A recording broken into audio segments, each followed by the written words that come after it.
Hello, guys! Como estamos?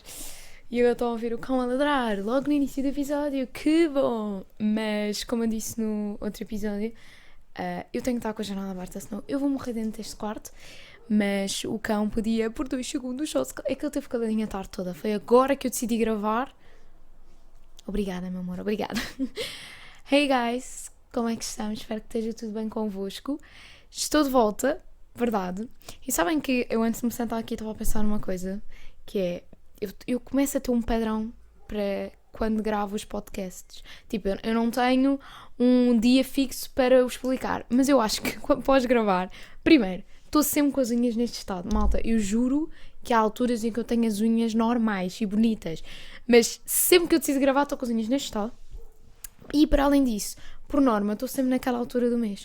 Não entendo o porquê, desculpem, eu não faço por mal, isto deve ter algum, não sei, mas queria um padrão à toa e estavam a perceber isso há bocado. Conversas random que eu tenho comigo mesma. Vamos só passar ao podcast, please. Como eu estava a dizer, como é que vocês estão? E agora decidi jantar o trocão. Oh my god, já estou a bater isto. Como eu estava a dizer, como é que vocês estão? Espero que esteja tudo bem, que estejam a aproveitar as férias, que estejam mais bronzeados do que eu estou neste momento, porque eu já estou a ficar branca. Como estou a trabalhar, não tenho propriamente grande tempo para ir à praia. Portanto, sinto que já estou a ficar um bocadinho branca, mas tenho que resolver isso. Mas de resto, tem estado tudo bem por este lado. Tenho estado a trabalhar imenso, por isso ando mais cansada. Também dei o estado das minhas unhas, ok? Mas tem sido um mês calmo, que dá para relaxar. Tenho trabalho, mas dá perfeitamente para fazer outras coisas e ter o meu tempo livre. E hoje vou falar sobre este. Hoje foi mesmo. E hoje. Já não sei o que eu estou a fazer, oh my god. Hoje vou falar de um tema que eu até fiz uma live com uma rapariga que tem um projeto. E realmente tocámos neste assunto e eu achei importante também trazê-lo, que é como gerir a ansiedade. Como lidar com ela, como viver com ela. Primeiro que tudo, vou-vos contextualizar um bocadinho de como é que começou a minha ansiedade, como é que foi todo este processo. Eu tenho ansiedade, deixem-me ver para aí, desculpem, eu estou super constipada, malta. Estou mesmo aqui com uma impressão na garganta, meu Deus. Como é que isto tudo começou? Eu comecei a ter ansiedade, creio eu, no meu 10º ano. Houve vários fatores. Primeiro que tudo, eu nunca fui uma miúda muito boa a exteriorizar. Sempre guardei tudo muito para mim. Sempre fui muito perfeccionista. Tenho um grave problema com isso. Tem que ser tudo muito perfeito. Eu, maioritariamente é comigo, eu tenho que ser muito perfeita. Sempre tive isso muito embutido na minha cabeça, que tenho que fazer isto. Tenho que ser a amiga perfeita, tenho que ser a aluna perfeita, tenho que ser a filha perfeita, tenho que ser a irmã perfeita, tenho que ser a namorada perfeita, tudo perfeita. E sempre pus muita pressão em mim mesma. Não é que os outros não a colocassem, era maioritariamente eu. Sempre tive muito isso. Portanto, isso foi tudo uma junção, digamos, não é? Para surgir a ansiedade foi toda uma junção. Foi a junção de eu ser muito perfeccionista com o facto de na altura estar com muita pressão, de ser uma transição muito grande, porque a verdade é que pelo menos na minha escola eu senti uma transição muito grande do quinto ao nono, que eu nem sei bem como se diz, acho que é terceiro ciclo, segundo ciclo, whatever, do quinto ao nono para o secundário. Eu senti uma grande diferença de trabalho, de exigência, de pressão. Senti muito uma pressão, já me falavam muito sobre a faculdade. 10º ano já te estão a falar sobre a faculdade, o que é que tu queres ser. Malta, eu naquela altura, ainda hoje eu nem sei bem o que é que quero ser, quando mais naquela altura que não estava nem aí, nem sequer tinha maturidade para isso. Mas sim, senti realmente que me colocaram muita pressão e eu colocava muita pressão sobre mim mesma. Portanto, acho que foi um combinado disso tudo. Depois também apanhei uma diretora de turma que foi... Malta, eu não acredito naquela coisa de dizerem que existem pessoas más no mundo. Estão a perceber? Pessoas... Ainda por cima eu estudo psicologia, tecnicamente tudo tem um porquê, tudo tem um antes, o porquê da pessoa vir a ser assim. Mas aquela pessoa era mesmo... Eu não quero dizer má, mas aquela era mesmo... Estão a perceber? Foi muito difícil e ela era muito, muito exigente. e também era muito persuasiva e conseguia mesmo dar cabo da tua autoestima por completo, fazer-te duvidar de ti mesma, e foi isso que me aconteceu. Eu comecei a duvidar muito de mim, a ter uma pressão muito grande, e para além disso eu fazia muitas coisas extracurriculares, portanto eu nunca tinha propriamente tempo para parar, para gerir emoções, para pensar sobre o meu dia. Isso nunca existiu propriamente na minha rotina. Eu estou assim porque... acabei de perceber que as minhas calças estão sujas. Mas eu estou assim já para ir ao gym. E hoje, como no outro podcast, eu devia sair de casa daqui a 20 minutos e estou agora no início do podcast. Top! E então já me vesti logo para ficar despachada e depois em seguida. E também pelo facto de muita gente me pergunta: como é que tu estás sempre motivada para o gym? Eu depois vou fazer um podcast a falar sobre isso. Eu não estou sempre motivada, malta. Há dias que eu estou zero motivada. Então quando estou naquela altura do mês estou zero motivada. E agora tenho crianças a gritar: oh my god. Eu só espero que vocês não estejam a ouvir, por favor. É que eu estou a ouvir mesmo muito alto, por isso eu tenho medo que isto esteja a apanhar em demasia. Mas eu não estou sempre motivada, então naquela altura do mês, muito menos. Quando estou com dores, muito menos. Me apetece uma porcaria e não ir propriamente ao gym, só ficar a morrer na cama. Mas uma das formas que eu arranjei é vestir-me logo de manhã com equipamento, ou não sei, arranjar amigas para ir. Eu depois conto-vos, mas pronto, isto é foi a estratégia que adotei hoje, que foi logo vestir o equipamento e assim estar mais motivada. Olha, já estou vestida, vamos. É mais fácil. Mas pronto, estava a dizer, começou aí a minha ansiedade. Comecei por ter alguns ataques, principalmente dentro de sala de aula. Era horrível, malta. Sentia-me super claustrofóbica. Eu acho que também a minha escola proporcionava muito isso. Era tudo muito bunker, estão a ver? E por isso as salas eram quentes. Nós éramos muitos dentro de uma sala, portanto acho que também proporcionou muito isso, mas eu sentia muito claustrofóbica, sentia que não conseguia respirar, e pronto, eu não vos consigo dizer porque que eu tive ou qual foi nem eu própria deveria saber, mas pronto, naquela altura, mas lembro-me que realmente os que tive foram dentro de sala de aula. E quais é que eram os meus sintomas? Primeiramente era sentir-me claustrofóbica, sentia que não conseguia respirar, portanto começava hiperventilar, seguia-se de uma dor no peito. Às vezes era ao contrário, vinha a dor no peito antes e depois é que hiperventilava, mas começava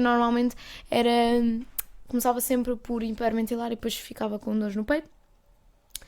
Seguia-se com pernas dormentes e não conseguir ter dores mesmo nas pernas, não conseguir andar, ou andar com muita dificuldade, de sentir-me fraca e não conseguir sentir as mãos. Eram praticamente estes os meus sintomas. Depois vinha cá para fora, tentava acalmar-me, nem sabia, não é? Porque eu na altura nem sequer sabia o que era a ansiedade, malta. Isto nem sequer se falava. Eu acho que, e acho muito bem, graças a Deus, que desde a quarentena é um assunto que se fala sobre. Eu, na minha época, pelo menos quando eu estava no 12º ano, a ansiedade não era algo que se falava. Não se falava simplesmente sobre ansiedade, ataques de pânico, ataques de ansiedade, ninguém falava sobre isso. Portanto, aquilo para mim era: what the hell, o que é que se está a passar comigo? Está-me a dar estou a morrer. Na altura eu achava mesmo, quando eram os mais intensos. Malta, desculpa, estou mesmo aflita. Quando eram os mais intensos, o primeiro sentimento quando eram muito intensos, realmente o sentimento que eu tinha é: eu vou morrer, eu não consigo respirar, eu vou morrer. Perdi-me. Mas sim, pronto, foi na escola que eu comecei a ter os meus primeiros. Houve várias vezes que consegui acalmar-me passado algum tempo, com as minhas amigas também, me ajudavam-me bastante. E houve alguns que começaram a ser mais fortes também ao longo do tempo, foram sendo mais fortes, mais longos, até que o meu corpo começou realmente a ressentir-se e eu começava a cair. Nunca desmaia por completo, mas assim, por breves segundos ia-me abaixo, ou caía, ou ficava mesmo muito fraca. Houve algumas vezes que fui ao hospital, fui com o meu pai, era na altura que eu me podia ir buscar, e lembro perfeitamente ele estar imensamente assustado, porque lá está, também não havia informação sobre isto, ninguém sabia o que era a ansiedade, o que é isto, a ansiedade. Quando ele me levou para o hospital nem sequer sabia o que é que eu tinha, não é? Achava que eu estava doente, ou que estava com alguma fraqueza, eu sou anémica, portanto ele achou que poderia ser isso. Mas realmente fomos para o hospital e aí debati-me com uma realidade, não é? Que o médico disse que eu sofria de ansiedade. E na altura, qual foi a abordagem médica que eu tive, ou pelo menos como me explicaram, foi: olha, tens ansiedade. Ponto. Ninguém me explicou o que é a ansiedade, o porquê, ou é normal ter estes sintomas, nada, ninguém me explicou nada do que era a ansiedade. Disse: olha, tens ansiedade, tomas isto, ponto. Deram medicação. Na altura eu acho que o papai, o Val desperta lá o que é aquilo. E eu detestava tomar aquilo, malta, eu detestava.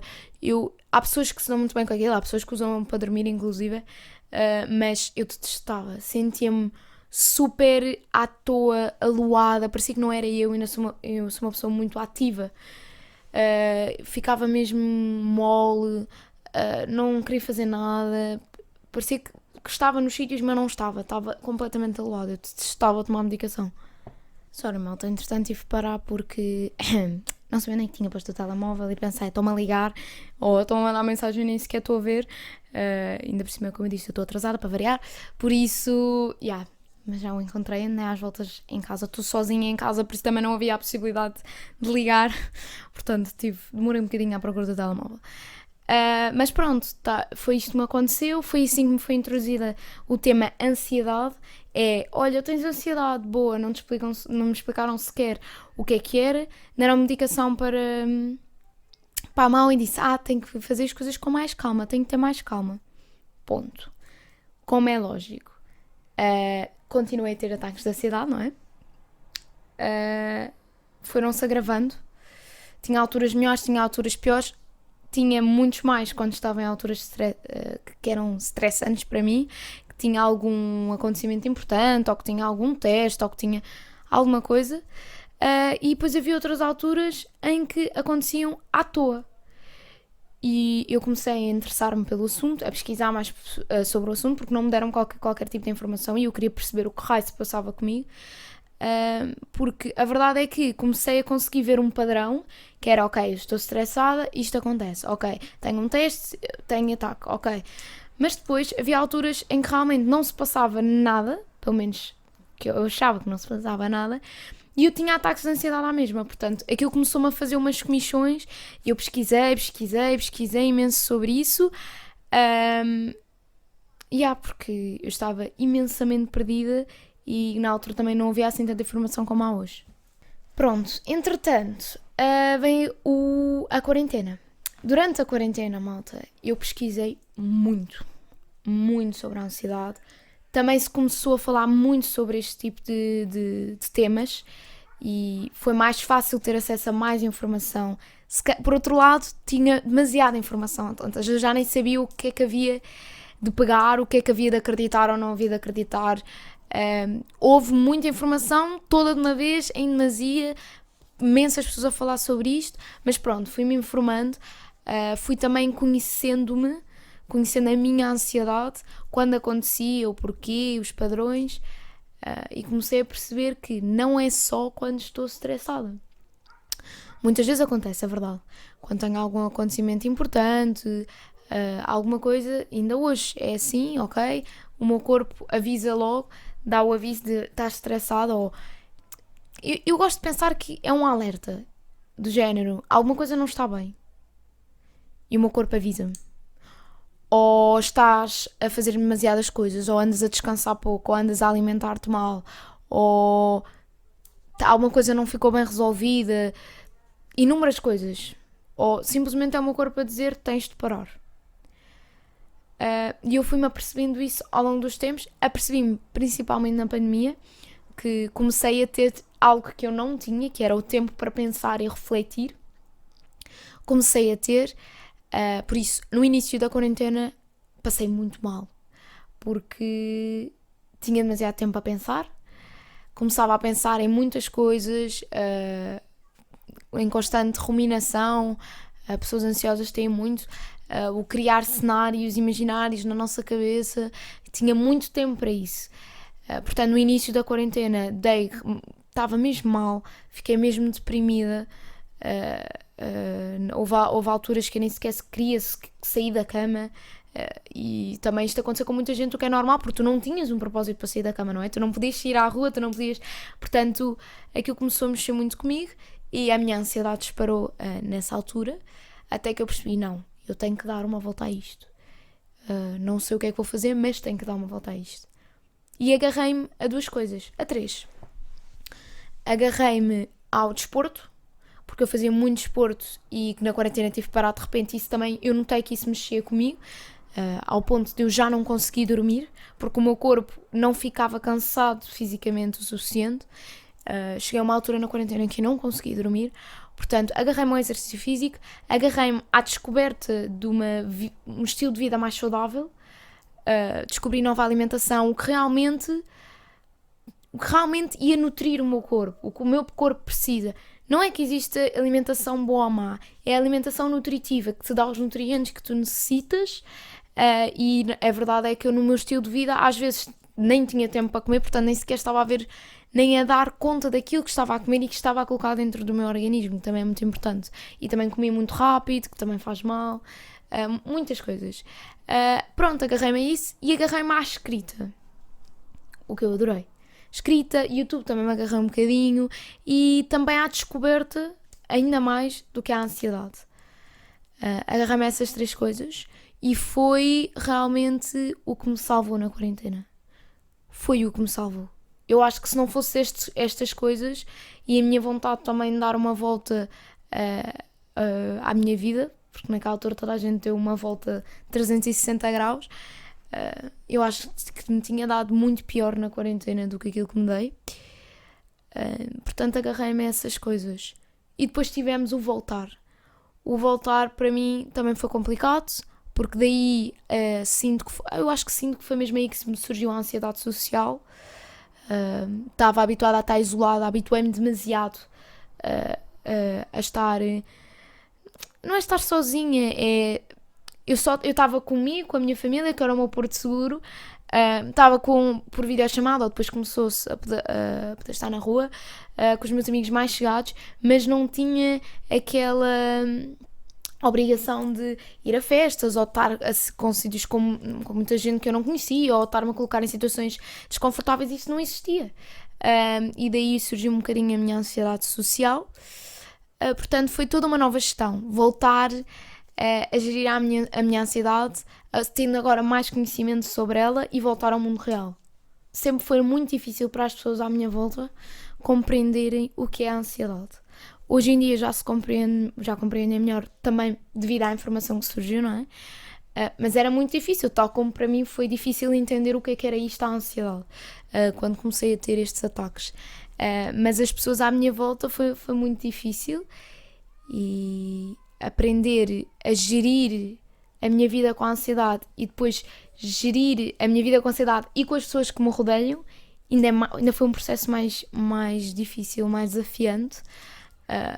As minhas amigas, acho que foi mais fácil, porque lá está, também tive outras amigas que começaram a sofrer do mesmo, ou que já sofriam antes, mas não era tão falado. E elas foram-se habituando. Ainda tenho amigas que é muito difícil, e amigos que ainda é muito difícil perceberem, ou simplesmente eles não percebem como é que podem ajudar. Eles queriam compreender o que é a ansiedade para conseguirem ajudar.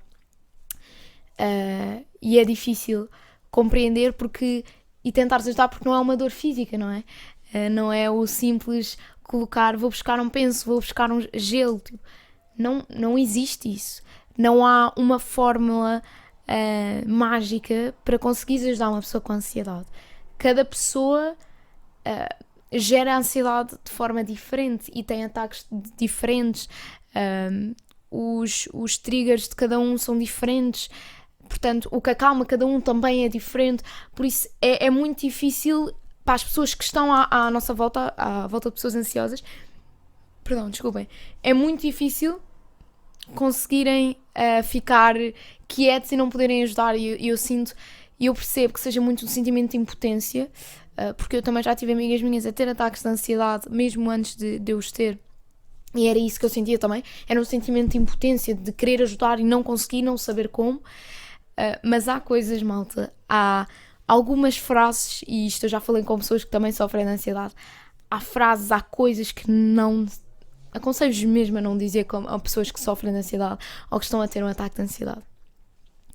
Há uma delas que é um trigger gigante para mim. Gigante.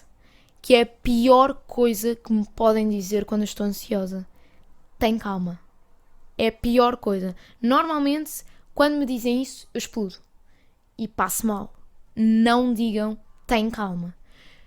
Eu estou a tentar ter calma, mas eu não consigo ter calma. Se eu soubesse como ter calma, eu estava calma, estão a perceber?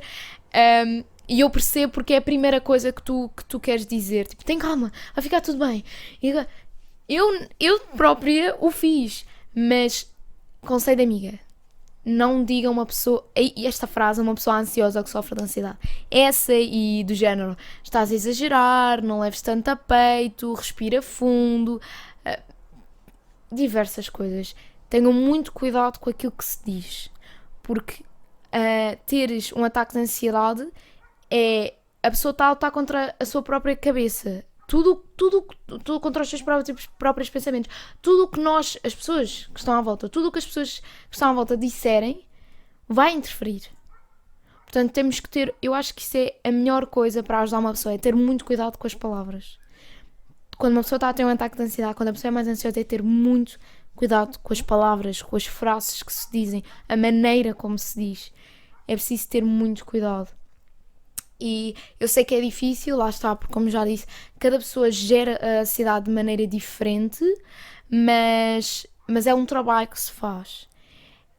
Às vezes basta lá estares ao lado da pessoa e a pessoa eventualmente acaba por se acalmar. A mim ajudava-me imenso e ainda me ajuda hoje em dia quando eu tenho como é que se diz? Os ataques de ansiedade mais intensos. O que me ajuda muito é alguém segurar a minha mão, porque como eu começo a deixar de sentir o meu corpo, parece que deixo de ter o controle, e quando alguém me agarra na mão e agarra mesmo com força, até ao ponto de eu conseguir sentir alguma coisa, passa-me aquele sentimento de ok, tu ainda tens controle, tu consegues lidar com isto, tu és mais capaz. Isto também, pelo menos para mim, é algo que funciona, é alguém estar comigo e dizer tu consegues controlar isto. Tu consegues, tu és capaz. Tu és mais forte que a ansiedade. Tu é que estás sob o controle, não é a ansiedade. Uma coisa que eu sentia muito era, eu deixava de ter controle. Eu cada vez que tinha ansiedade, eu deixava de ter controle sobre mim mesma. Era a ansiedade que tinha controle sobre mim. E hoje em dia é algo que me ajuda muito, alguém, quem esteja à minha volta, diga, tu tens o controle. Tu consegues, leva o teu tempo. Mas tu tens o controle. Tu vais conseguir ultrapassar. Só isso. Para mim é a melhor coisa que me podem fazer. Depois, existem formas para prevenir. Não existe uma fórmula mágica. Eu passo a vida a dizer isto porque a verdade é que nós vemos muito nas redes sociais e pronto, lá está. Temos tanta informação hoje em dia. Vemos muita fórmula mágica ou os 5 passos para deixares de ter ansiedade. Eu acho que tu nunca deixas de ter ansiedade. Tu aprendes a viver com a ansiedade. A ansiedade não desaparece. A ansiedade faz parte de ti. Aliás, a ansiedade é um sentimento. Toda a gente sente ansiedade. Nem que seja um bocadinho. Aquele nervos, aqueles...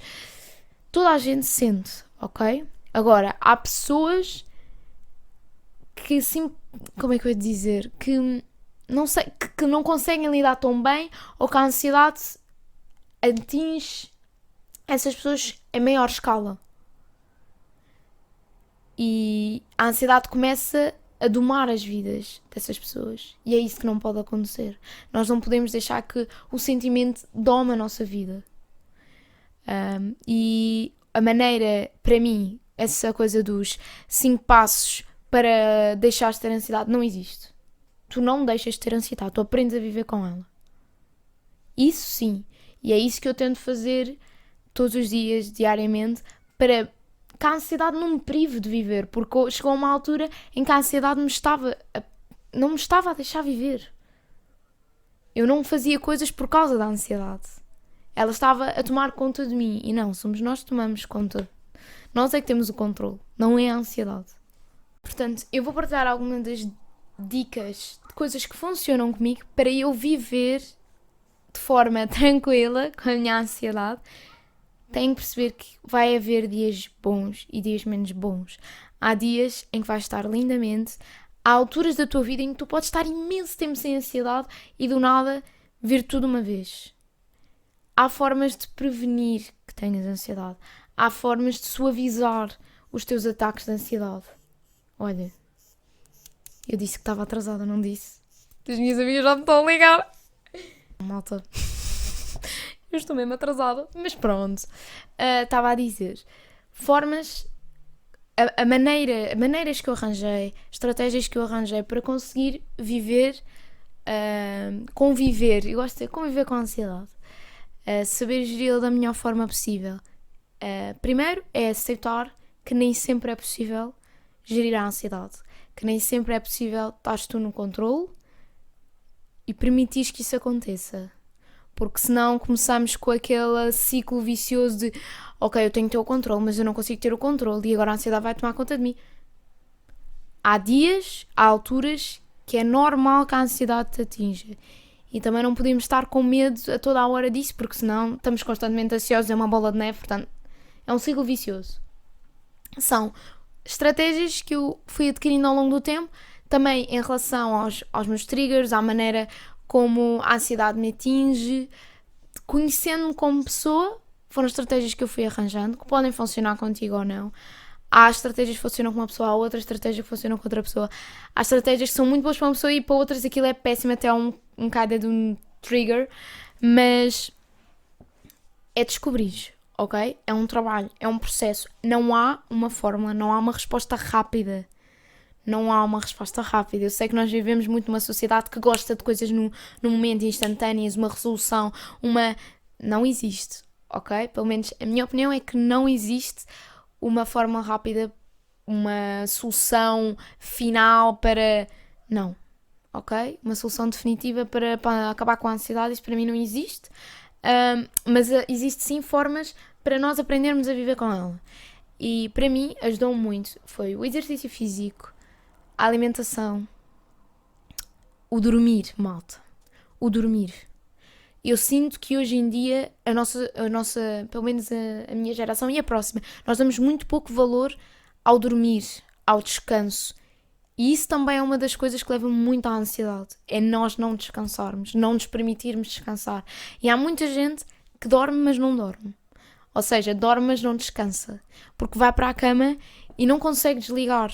E parece, eu já tive noites dessas, parece que tu vais para a cama e nem sequer dormes, sabem? Vocês levantam-se e parece que nem sequer dormiram. Porquê? Porque o vosso cérebro não desliga. Por isso é que é preciso fazer um trabalho antes de dormir, para depois chegar à cama e conseguir, ok, desligar. Para mim, uma coisa que não funciona muito bem antes de ir dormir é estar no telemóvel, malta. Não funciona. Nós agora, com as redes sociais, nós adquirimos muita informação em pouco tempo e a verdade é que aquilo depois fica. E para mim, das piores coisas que eu posso fazer antes de dormir é ir ao telemóvel. No máximo estou no telemóvel, mas estou a falar com o meu namorado, ou seja, não estou nas redes sociais. Portanto, ajuda muito isso, mas antes de ir dormir também costumo escrever aquilo que eu quero fazer no dia a seguir, para também acalmar a minha mente ansiosa de que não vou ter tempo, porque eu tenho muito esta coisa de não vou ter tempo para conseguir fazer tudo aquilo que quero fazer no meu dia. Então o que eu aprendi a fazer foi um dia antes, de forma também a conseguir dormir mais descansada, porque senão já ia para a cama a pensar, ok, não vou conseguir fazer isto, e depois tenho que fazer isto, e depois também... Não. Antes de dormir arranjo um bocadinho, tenho o meu caderno, olha, está aqui atrás, o meu caderno, e escrevo com horas, se for preciso, por norma, as coisas todas que tenho para fazer no meu dia, para me organizar e para saber, ok, tu estás no controle, tu consegues perfeitamente fazer isto tudo num dia. Ou então também perceber, ok, é impossível fazer isto tudo num dia. Passamos para amanhã. Passamos para outro dia, se for preciso. Gerir. E isso também me permite que depois consiga descansar em condições. Portanto, é o descanso, é o exercício físico para mim. Funciona muito como sair todas as frustrações, deitar tudo cá para fora, toda a energia que eu tenho acumulada, todas as frustrações. Eu, por exemplo, vou-vos dar agora o exemplo de eu estar a trabalhar em atendimento ao público. Mas também vou fazer um podcast sobre isso.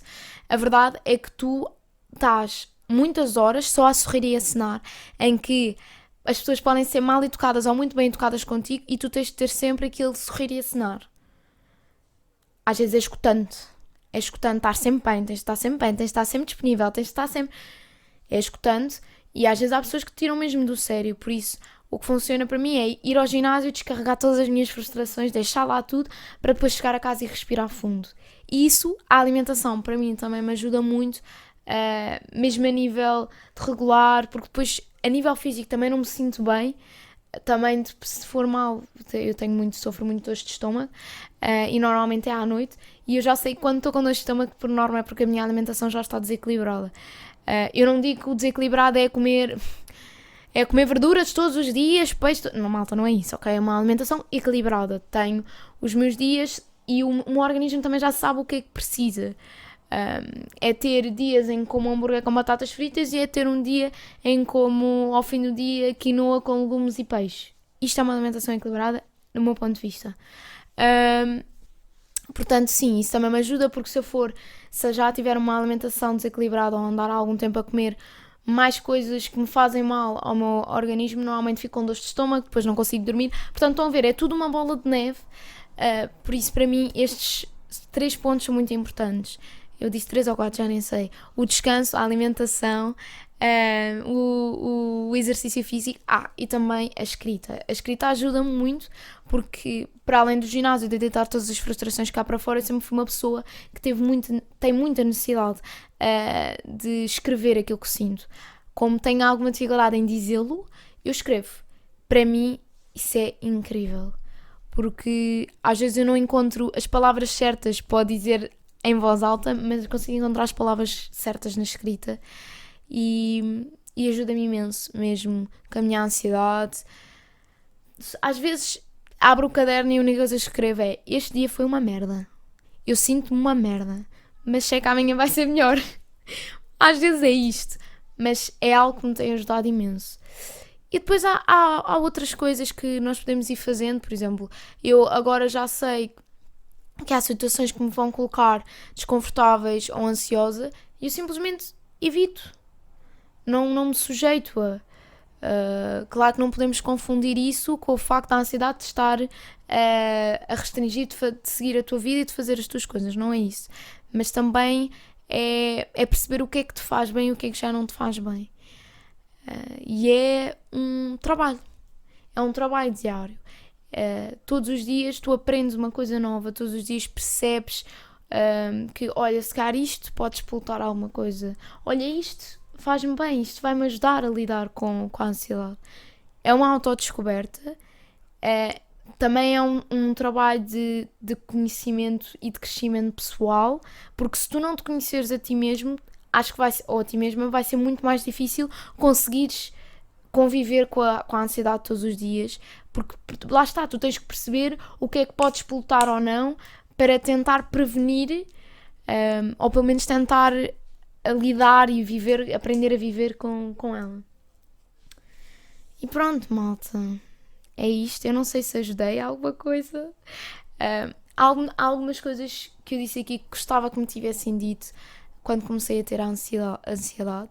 A ansiedade não é uma coisa linear, ok? Cada um sente ansiedade de maneiras diferentes. Lá está, cada um tem triggers diferentes, cada um tem fórmulas, por assim dizer, estou a fazer aspas para quem não me está a ver, para não para as resolver, mas para aprender a viver com ela. Mas é um trabalho diário, é algo que demora tempo, não existe soluções instantâneas. Se vos dizem isso, desculpem, malta, mas do meu ponto de vista estão-vos a mentir, estão-vos a enganar, é por marketing. Para mim não existe uma solução. Existe estratégias para aprenderes a viver com ela. E está tudo bem ter dias menos bons e ter dias menos bons. Com a ansiedade é totalmente normal, ok? É um trabalho diário, que eu também o faço, e tens que ter paciência. Eu tive que dizer isso para mim mesma, ok? Tu tens que ter paciência, isto vai... Oh my god, eu acabei de me aperceber que isto já não estava a gravar. Já tinha-te finalizado e agora tenho tipo 2 minutos, mas pronto. Queria dizer que cuidem-se, cuidem-se, pronto, eu vou começar a rir, não pode ser. Tomem conta de vocês mesmos, ok? Está tudo bem em estar tudo bem e está tudo bem em estar tudo menos bem, ok? Tenham paciência convosco mesmos, tenham uma boa semana, um beijinho enorme. Tchau!